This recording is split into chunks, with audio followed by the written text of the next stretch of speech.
الحمد لله الذي قال في شان حبيبه الكريم عليه التحية والتسليم إن الله وملائكته يصلون على النبي يا أيها الذين آمنوا صلوا عليه وسلموا تسليما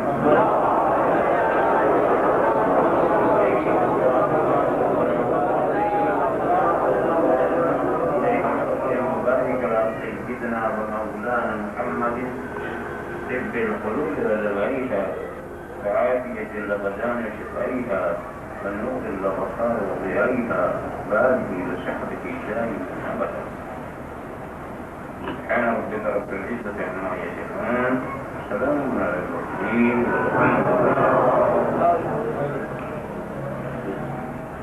والحمد لله الحمد لله الذي يجعل الأفلاك والأراضين الصلاة والسلام على من كان نبي وآدم بين الماء والطين وعلى آله وأصحابه أجمعين برحمتك يا أرحم الراحمين أما بعد أعوذ بالله من الشيطان الرجيم بسم الله الرحمن الرحيم قد أفلح من تزكى وذكر اسم ربه فصلى صدق الله مولانا العظيم وصدق رسوله النبي الكريم ونحن على ذلك لمن الشاهدين والشاكرين والحمد لله رب العالمين. بارك الله لنا ولكم في القرآن العظيم ونفعنا إياكم بالآيات والذكر الحكيم إنه تعالى جواد الكريم الملك البر الرحيم.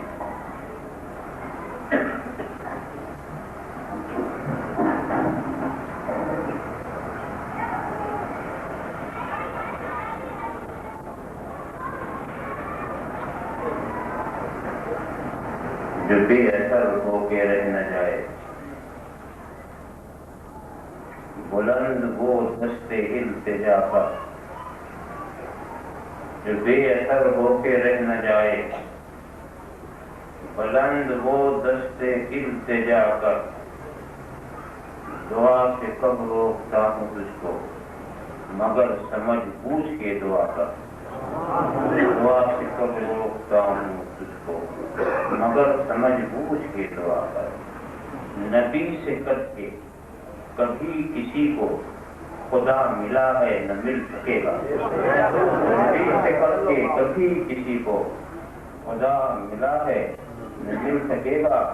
خدا کے بندے نبی کا ہو کر خدا خدا کر خدا خدا کر.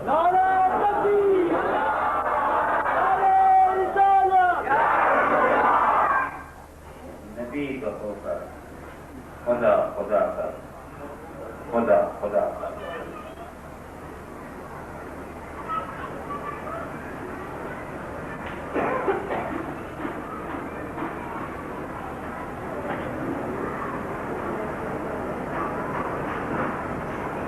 آپ حضرات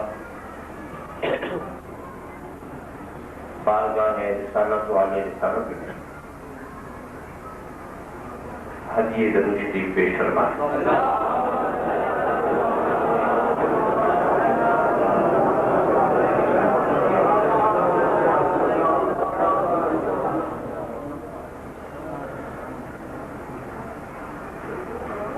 ذرے ذرے سے نمایاں ہے مگر پنہا ہے. ذرے ذرے سے نمایاں ہے مگر پنہا ہے. میرے معبود تیری پردہ نشینی ہے عجیب. ذرے ذرے سے نمایاں ہے مگر پنہا ہے. میرے معبود تیری پردہ نشینی ہے عجیب. دور اتنا کہ تخیل کی رسائی ہے محال. دور اتنا کہ تخیل کی رسائی کے محال اور قربت کا یہ عالم کہ رگے جان سے قریب. اور قربت کا یہ عالم کہ رگے جان سے قریب. چشمے اعمیٰ میں خورشید سیجود ہے. چشمے اعمیٰ میں خورشید دیجور ہے، دیدے صاحب دید میں نور ہے، دیدے صاحب دید میں نور ہے، آنکھ والوں سے اے بے بصر پوچھ لے میرا سرکار نور علی نور، اے بے بصر پوچھ لے میرا سرکار نور علی نور ہے۔ اگر خاموش کروں میں تو تجھے سب کچھ ہے، جو کچھ کہا تو تیرا حسن ہو گیا محدود۔ بارگاہ رسالت و عادت رسالت میں حدیث درود شریف پیش فرمائیں۔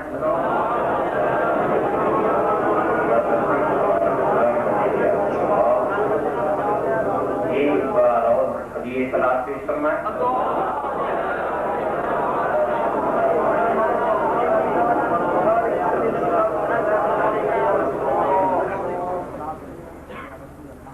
ایک بار اور دوسری بار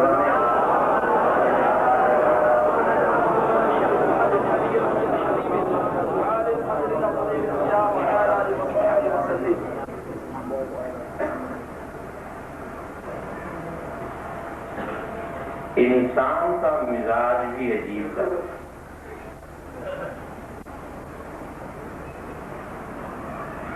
مزاج ہر انسان کا اختلاف پسند واقع ہوا۔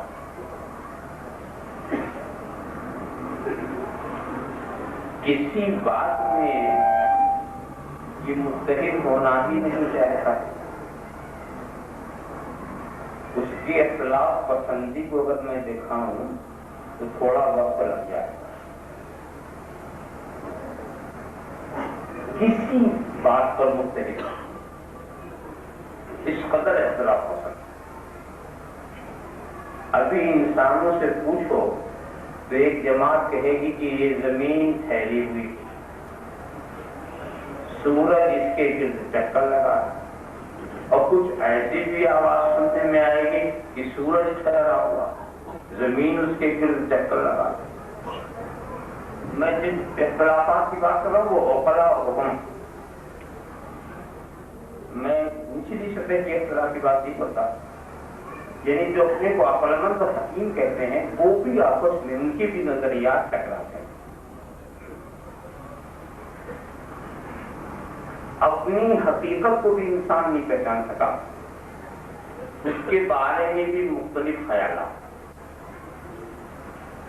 اگر حکیموں سے جا کر پوچھیں گے تو کوئی کہتا ہے کہ انسان حیوان ناطق، کوئی کہتا ہے انسان حیوان متمدن، کوئی کہتا ہے کہ انسان حیوان ناقل ہے، جو اس کو خیال آتا ہے ہر معاملے میں اختلاف۔ حالانکہ دوسری مخلوقات کو آپ دیکھیں تو سب فطرت کے اصولوں کی پابند اور متفق اور بہت متحد، کوئی ٹکراؤ کوئی اختلاف نہیں، مگر انسان کا مزاج ایسا ہے کہ کسی بات میں بھی متفق نہیں ہوتا۔ ایک طرح بہت اونچے درجے تک کسی کو نہیں چھوڑتے، نہ یہ رسول کی ذات پر متحد ہو سکے، نہ یہ خدا کی ذات پر متحد ہو سکے، تو کسی اور پر متحد ہونے کا سوال ہی کیا؟ ایسے ایسے بھی لوگ ہیں جو ذات رسول اور ذات خدا میں اختلاف کرتے ہیں۔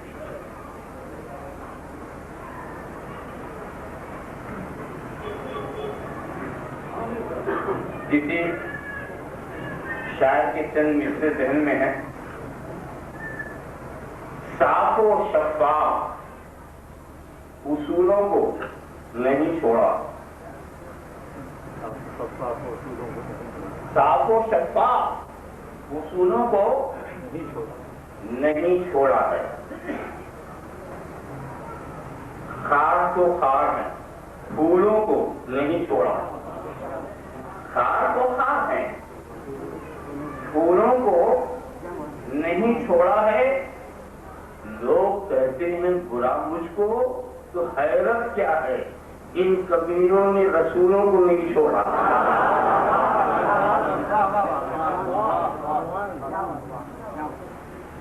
لڑنے پر آئے تو سب سے لڑنے کو تیار ہو، اپنے حشر اور قیامت کے انجام سے بے نیاز ہو کر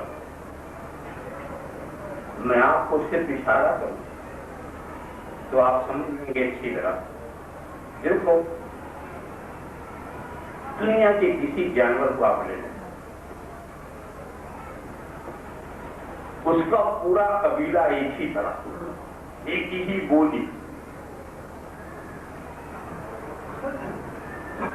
آپ کے ناگپور کا کوا اگر گائیں گائیں بولتا ہے تو مدینے کا کوا سورہ اخلاص نہیں پڑتا، وہ بھی گائیں گائیں بولتا ہے. امریکہ کا کوا بھی وہی بولی بولتا. لندن کا کوا شیکسپیئر کی پوئٹری نہیں دوہراتا، وہ بھی گائیں گائیں بولتا. ایک بولی خدا نے دی تو پورے قبیلے کی وہی بولی، اسی طرز کی بولی. مگر یہ حضرت انسان اتنی بولی بول رہے ہیں، گجراتی بولتے ہیں، ہندی بولتے ہیں، Urdu, Farsi, Arabi, French, Dutch, English, Tamil, Malayalam, Telugu, Kannadi. 100-150 میل کا فاصلہ ہو تو لہجہ بدل جاتا. بولی میں بھی یہ متفق نہیں. ٹھیک ہے اسی زبان میں بولو، کوئی حرج کی بات نہیں ہے، مگر یہ بولنے والا کبھی بڑے غضب کی بولی بولتا، کبھی ایمان کی بولی بولتا ہے تو کبھی کفر کی بولی بولتا ہے، کبھی یہ شرک کی بولی بولتا ہے، کبھی توحید کی بولی بولتا ہے، کبھی ملانے کی بولی بولتا ہے، کبھی کاٹنے کی بولی بولتا ہے. بولنے والا آ گیا تمام طرح کی بولی. اسی لیے سارے جانور خوش ہیں کہ ہمیں ایسی بولی نہیں ملی تو اچھا ہوا، کوئی ہمیں کافر تو نہیں کہے گا.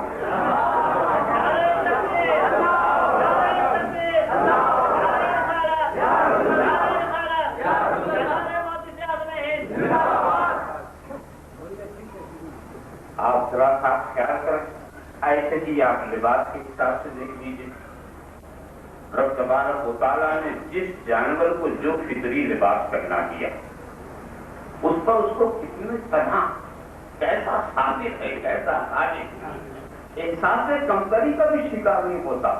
آج تک کسی کوے نے دعا نہیں کی کہ اللہ میرا لباس مور کا بنا دے. کبھی خواہش نہیں کی کہ فلاں پرندے کا رنگ میرا ہو جائے. سب نہ اسے قوت پرواز میں کوئی کمی، نہ اسے کوئی احساس سے کمتری. دیکھا آپ نے، مگر انسان اپنے لباس کو دیکھے، ایک لباس پر قناعت ہی نہیں. مارکیٹ کی تلاش خراش بدلتی ہے تو لباس بدل جاتا ہے. اور طرح طرح کے لباس پہننے والے اس محفل میں اگر آپ دیکھیں تو سروں پر ایک طرح کی ٹوپی نظر نہیں آئے گی. تو انسان کا عجیب مزاج ہے، عجیب حال ہے انسانوں کا. اور اب تو کبھی کبھی کچھ لباس والے ایسے بھی نظر آ جاتے ہیں جو اتنا ٹائٹ لباس پہنتے ہیں کہ سمجھ میں بات نہیں آتی انہوں نے سلا کے پہنا ہے یا پہن کے سلایا. دیکھا کہ لباس کے معاملے میں بھی ذہنوں میں اتفاق نہ پیدا ہو سکا. کھانا پینا دیکھ لیجیے، رب تبارک و تعالیٰ نے جس جانور کی جو غذا متعین فرما دی اس سے وہ تجاوز نہیں کرتا. جس کے مقدر میں ہڈی ہے وہ ہاتھ نہیں دیکھتا، اور جس کے مقدر میں گھاس ہے وہ ہڈی کی طرف نہیں جاتا. مگر یہ حضرت انسان نہ اسے چھوڑتے نہ اسے چھوڑتے، ویج نان ویج دونوں. کھانے پینے میں بھی یہ عجیب نرالی شان رکھتا ہے. چلیے صاحب ذائقے میں بھی بہت ٹکراؤ. آپ ہمارے علاقے میں چلے جائیں جس کو آوت کا علاقہ کہتے ہیں تو وہاں روٹی اور چاول کا استعمال آپ برابر پائیں گے. مگر آپ پورب چلے جائیں ہمارے لکھنؤ سے تو پورب جب آپ بڑھتے جائیں گے تو روٹی کم ہوتی جائے گی، چاول بڑھتا جائے گا، اور بنگال پہنچتے پہنچتے روٹی غائب ہو جائے گی. اور اگر ادھر سے آپ پچھم چلیں تو چاول کب ہوتا جائے گا، روٹی بنتی جائے گی، اور پنجاب پہنچتے پہنچتے چاول غائب ہو جائے گا، سادہ چاول کا کوئی تصور ہی نہیں۔ آپ دیکھیں انسانوں کا مسا، اور ویسے ذائقے کے لحاظ سے آپ مدراس چلے جائیں اور آپ کے سامنے جب سالن رکھا جائے گا تو آپ سوچیں گے کہ میں سالن کھا رہا ہوں یا اچار کھا رہا ہوں، اتنا کھٹا ملا دیتے ہیں۔ اور اگر آپ حیدرآباد چلے جائیں تو اس قدر مرچا سالن میں رہے گا، اتنا کہ سالن کی بھی نگاہ سرخ نظر آئے گی، اور آپ اس کو کھائیں گے تو آنسو بھی گرتا جا رہا، یعنی پیٹ بھی بڑھتا جا رہا، آنسو بھی گرتا جا رہا، گناہ بھی معاف ہو رہے ہیں۔ آپ خیال کریں کہ انسانوں کا مثال یہ ایک لقمے پر بھی مختلف ہونے والا ہے۔ کسی معاملے کو اٹھا کر دیکھ لیجیے، یہی بات آپ پائیں گے۔ رہنے سہنے کا انداز دیکھ لیجیے، کوئی جھوپڑی میں رہتا ہے، کوئی بلڈنگوں میں ہے، کوئی سنگمرمر کے ایوانوں میں ہے، کوئی لال قلعے میں ہے، کوئی شیش محل میں ہے، رہنے کا بھی بدلا۔ اور دوسرے جانوروں کو دیکھو، ایک قبیلے والے جیسے رہتے ہیں، پورا قبیلہ ویسے رہتا۔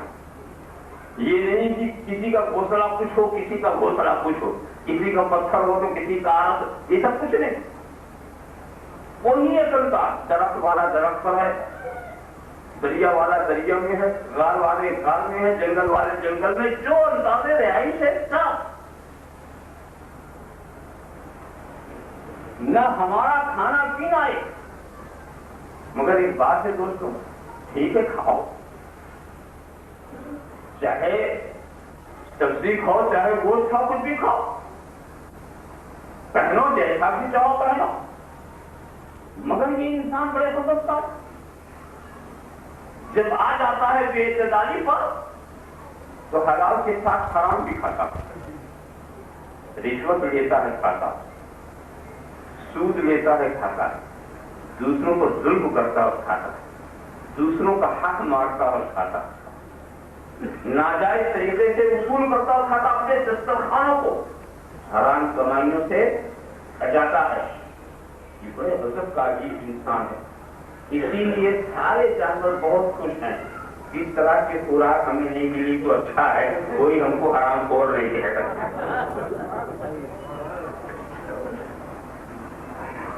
آپ خیال کرتے چلے جائیے، سوچتے چلے جائیے انسان کس قدر اختلاف۔ ہم تو قوت و مروت کا پرچم لے کے چلتے ہیں، مگر آج جانور ایک ہم سے سوال کر رہا کہ کہاں گئی تیری یہ قوت، وہ کہاں گئی تیری مروت، تو ایوانوں میں سو رہا، تیرا بھائی فٹ پاتھ سے پڑا ہوا، وہ قوت کا درد لینا ہے تو ہم سے لے، مروت کا درد سیکھنا ہے تو ہم سے لے۔ کوئی ہم سے یہ شکایت نہیں کر سکتا کہ ہم گھونسلے میں ہیں اور ہمارا بھائی کسی اور جگہ پڑا ہوا ہے۔ آپ خیال کریں، ساری دنیا ہمیں عجیب و غریب نظر سے دیکھ رہی ہے کہ یہ اشرف المخلوقات کا کیا حال ہے۔ ایک بات میں بھی متحد نہیں ہے، کسی بات میں ہے، کسی نظریے میں ہے، کسی عمل میں، مگر دوستو ایسا لڑنے جھگڑنے والا انسان بھی ایک خواہش میں متحد، یہی میں بتانا چاہ رہا ہوں۔ ایک ایسی خواہش ہے جو سب چاہتے ہیں کہ ہو، اور اسی کے لیے ساری تک ہو جاؤ۔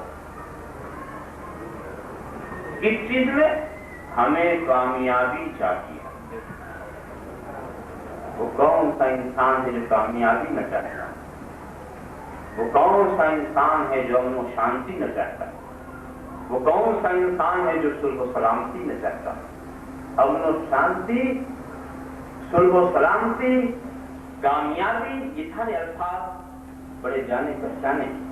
میں کہتا ہوں جو امن کو ختم کرنا چاہتا ہے وہ بھی امن کے نام پہ کرتا ہے، جو شانتی میں بھنگ ڈالتا ہے وہ بھی شانتی کا لفظ استعمال کرتا ہے۔ ہٹلر بھی یہ کہہ کے آگے نہیں بڑھا تھا کہ ہم فساد چاہتے ہیں، نیپولین بھی یہ کہہ کے آگے نہیں بڑھا کہ ہم فساد چاہتے ہیں، ہلاکو بھی یہ کہہ کے آگے نہیں بڑھا کہ ہم فساد چاہتے ہیں۔ سب یہ کہہ رہے ہیں کہ ہم تو امن چاہتے ہیں، ہم تو فساد کو مٹانے، جو فساد کو قائم کرنا چاہتے ہیں وہ بھی یہی دعویٰ کرتے رہے کہ ہم فساد کو مٹانے آ گئے۔ مگر مشکل یہ ہے کہ دعویٰ کرنے والوں کا دعویٰ یہ سننے والے کیوں نہیں سمجھ پاتے؟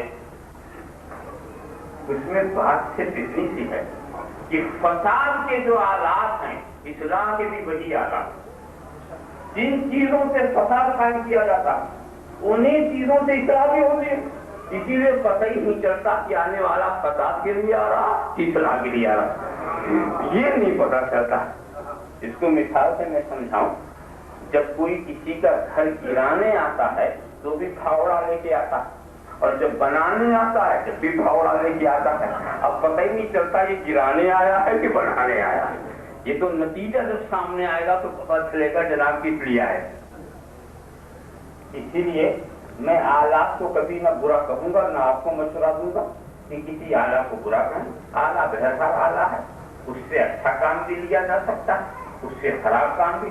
مثال کے طور پر اگر آپ مجھ سے پوچھیں کہ یہ تلوار کیا ہے، تلوار کیا ہے، تو ہم کہیں گے تلوار قیامت صغریٰ ہے اگر سلاطوں کے ہاتھ میں، تلوار ایک عذاب الہی ہے اگر ہٹلر کے ہاتھ میں، تلوار فتنوں کو قائم کرنے کا ذریعہ ہے اگر تاتاریوں کے ہاتھ میں ہے، مگر یہی تلوار آلۂ رحمت ہے اگر حسین ابن علی کے ہاتھ میں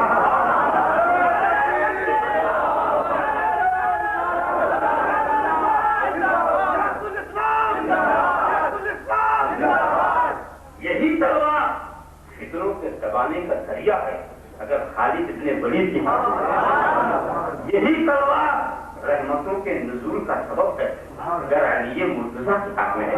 تو تلوار کو خوش مت کہنا، دیکھنا یہ تلوار ہے کس کے ہاتھ میں۔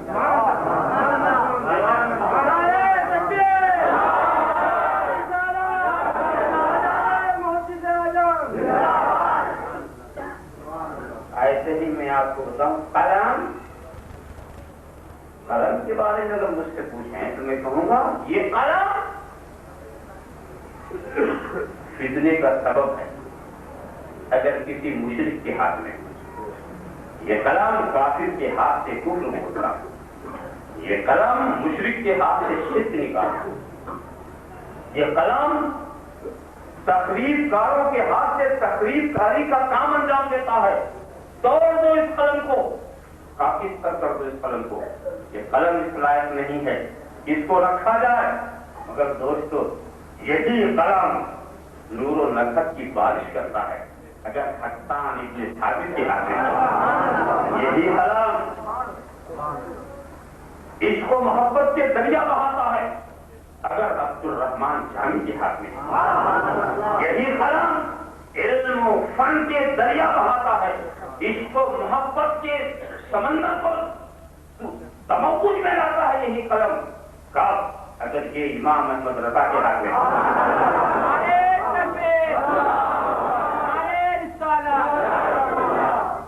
معلوم یہ ہوا قلم کو کچھ مت کہنا، دیکھنا کس کے ہاتھ میں۔ تو اصلاح و فساد کی آلات کیونکہ ایک ہی ہیں تو پتہ ہی نہیں چلتا یہ آلہ ایسی آنے والا فسادی ہے کہ اصلاحی۔ میں تو ایک اور بھی نازک بات ہوں، بڑی نازک بات، قرآن کریم ہدایت و نور کا سرچشمہ ہے جی نہیں؟ قرآن کریم تو صرف ہدایت دینے کے لیے ہی بھیجا گیا، مگر اسی قرآن کریم سے کتنے ہیں جو گمراہی لیتے ہیں، یضل بہ کثیر ویہدی بہ کثیر، کتنے ہیں جو اس سے گمراہی حاصل کر لیتے ہیں، کتنے ہیں جو راہ پاتے ہیں۔ دیکھا آپ نے قرآن تو قرآن گمراہ کرنے نہیں آیا، قرآن گمراہ کرنے نہیں آیا، یہ تو ہدایت کا سرچشمہ ہے، تو پھر لوگ گمراہ کیسے ہو گئے؟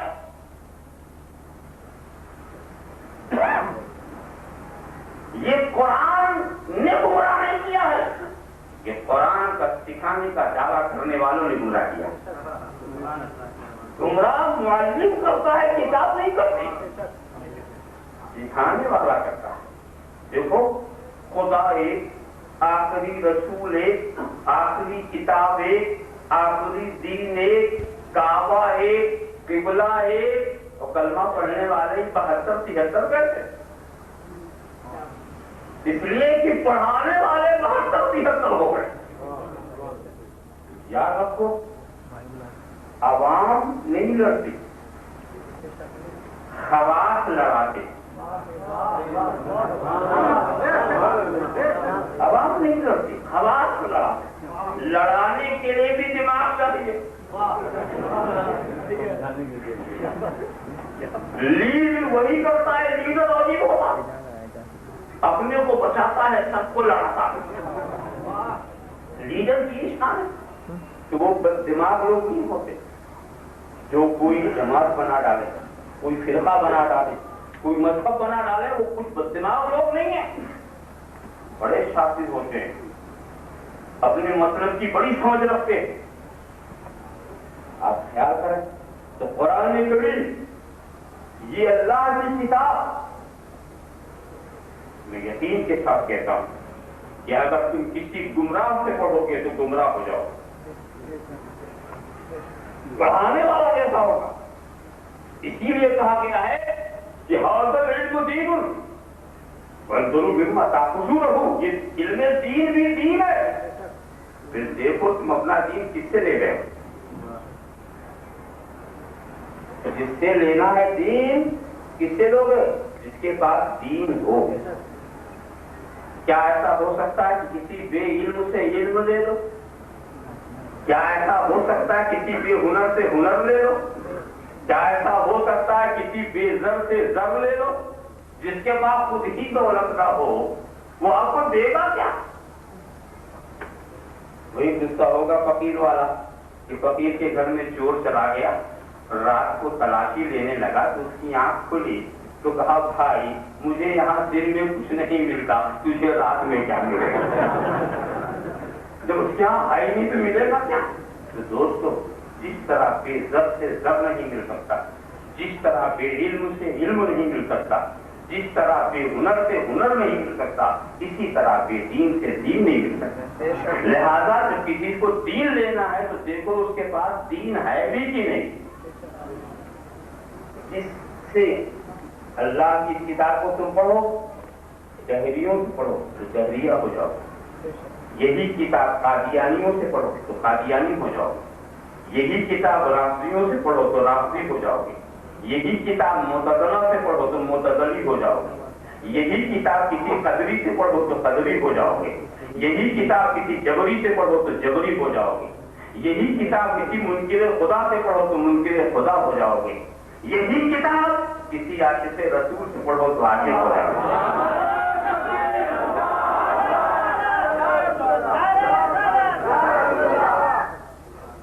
معلوم ہوا کسی بھی پڑھانے والے کی بڑی اہمیت ہوتی ہے۔ ہمارا اگر پڑھانے والا ہو کتاب دوسرے کی ہے تو کوئی حرج نہیں، پڑھانے والا اگر ہمارا ہے کتاب دوسرے کی ہے تو حرج نہیں، اور کتاب خدا کی ہو پڑھانے والا دوسرا ہو تو خطرہ، کتاب خدا کی پڑھانے والا دوسرا تو خطرہ۔ میں آپ کو بتاؤں کہ مدرسے اشرفیہ میں 10 سالہ جو میری تعلیمی زندگی تھی تو فلسفے کی کتابیں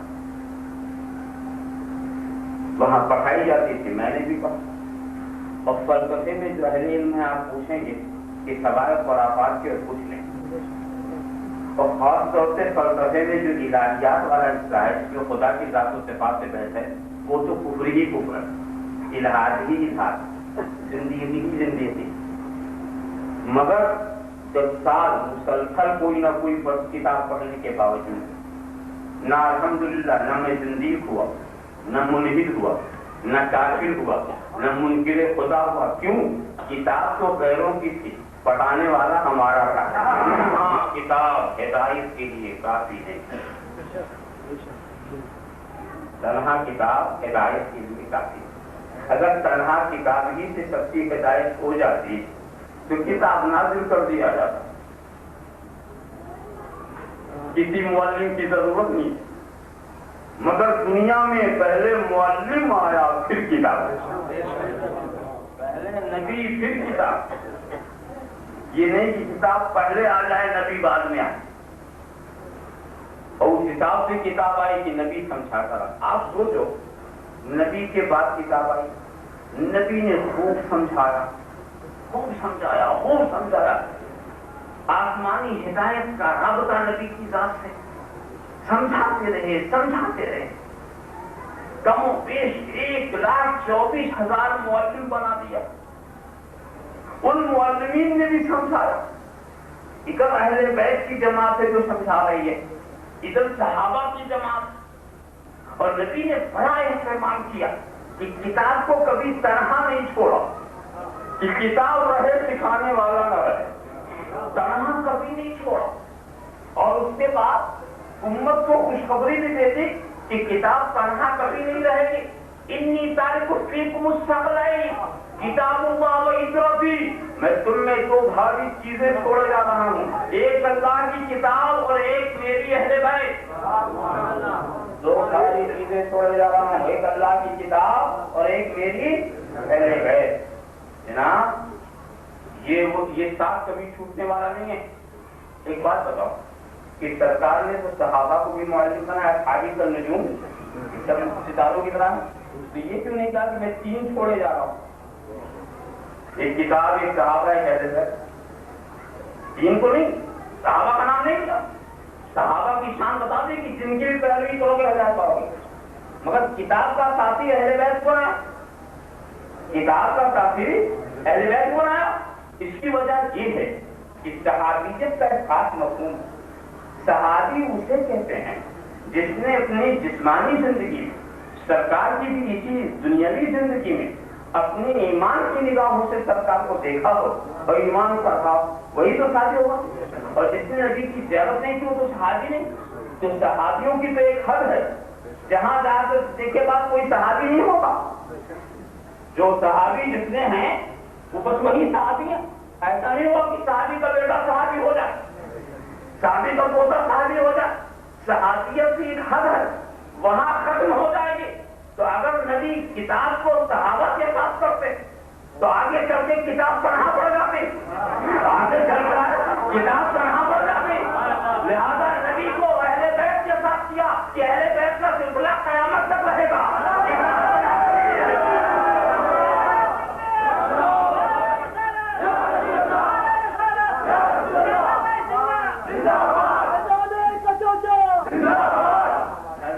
امام مہدی آخر میں آنے والے، اہل بیت کا سلسلہ کبھی ختم نہیں ہوگا. تو دیکھو نبی نے تنہا اس لیے نہیں چھوڑا کہ تنہا کتاب ہدایت کے لیے کافی نہیں. سمجھانے والے نے کتنا سمجھایا بتایا، اہل بیت نے سمجھایا، صحابہ نے سمجھا، نبی نے سمجھا. اتنا سمجھانے کے بعد 73 ہوئے. کسی نے نہ سمجھایا ہوتا تو 73,000 ہوتے.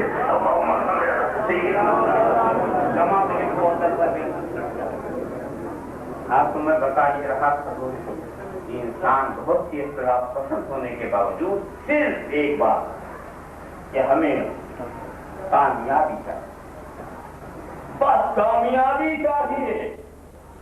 صرف کامیابی چاہیے. اب کامیابی ملے گی کیسے؟ پھر اختلاف شروع.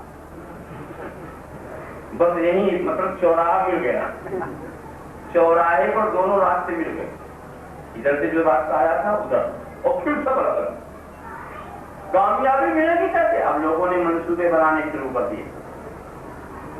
کامیابی ایسے ملے گا، ہم کو بہت زیادہ دولت ملے تو ہم کامیاب،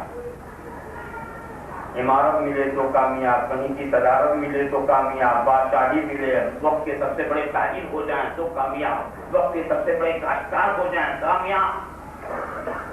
اب کامیابی چاہیے اور کامیابی کے سارے فارمولے پوری سے کیا کرو، پھر اختلاف کرو. مگر دوستو دنیا کا یہ تجربہ ہے صدیوں کا کہ بڑے سے بڑی عمارت بھی کسی کو کامیاب نہ کر سکے.